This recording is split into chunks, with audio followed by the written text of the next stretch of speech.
अस्सलाम वालेकुम, welcome to the Ahmad institute of computer skills. आज के लेक्चर के अंदर हम 2-3 छोटी-छोटी चीज़ें पढ़ने वाले हैं। सबसे पहले हम पढ़ते हैं कि सीएसएस के अंदर हम कौन-कौन से यूनिट्स यूज़ कर सकते हैं। हमने अक्सर देखा होगा कि जब भी मैं पैडिंग देता था या फिर मैं मार्जिन देता था हाइट या विड्थ, तो आपने अक्सर देखा होगा मैं या तो पिक्सल के अंदर देता था या फिर मैं देता था परसेंटेज के अंदर।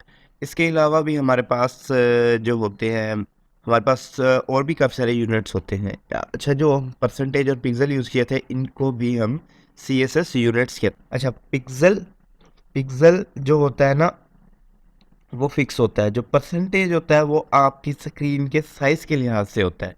इसी तरह से हमारे पास व्यू पोर्ट यूनिट्स होते हैं जिसको हम वीएच वीडब्ल्यू कहते हैं।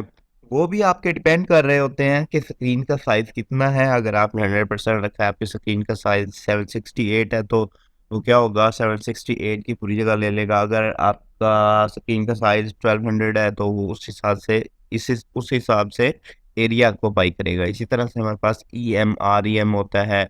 और अगर हम इंचेस के अंदर देना चाहे सेंटीमीटर, मिलीमीटर, तो हम क्या कर सकते हैं, दे सकते हैं। अच्छा, इसी तरह से हम देखते हैं एक और हमारे पास प्रॉपर्टी होती है इम्पोर्टेंट की। अब इम्पोर्टेंट प्रॉपर्टी हम क्यों यूज़ करते हैं? अगर मैं यहाँ जाता हूँ, अपनी फाइल बना लेता हूँ index.html। फाइल बनाने के बाद अब अपना लिख देता हूँ। इसके बाद मैं कहता हूँ मेरे पास एक h1 है। अब मैं यहाँ कहता हूँ कि H1 को जी H1 का जी कलर होना चाहिए नेवी ब्लू। नेवी ब्लू होना चाहिए। और H1 के अंदर मैं अपना नाम लिख देता हूँ, ओपन विद लाइव सर्वर कर देता हूँ। अगर आपके पास लाइव सर्वर की एक्सटेंशन नहीं इंस्टॉल, तो आप सिंपली यहाँ से जाके लाइव सर्वर की एक्सटेंशन इंस्टॉल कर सकते हैं। आपने सिंपल लिखना है यहाँ पे लाइव सर्वर, तो और इधर से जाके सर्च में जब आपके पास लाइव सर्वर आएगा तो आपने क्या करना है, वो एक्सटेंशन इंस्टॉल कर लेनी है। मेरे पास क्योंकि इंस्टॉल हुई हुई है, देखें यहाँ पे।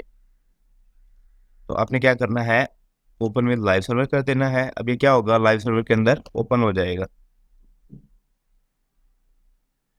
अब हमने देखा कि हमारा कलर कौन सा लग गया, और नेवी ब्लू लग गया। अगर मैं इसके बाद कहता हूँ, मैं यहाँ पे क्लास दे देता हूँ,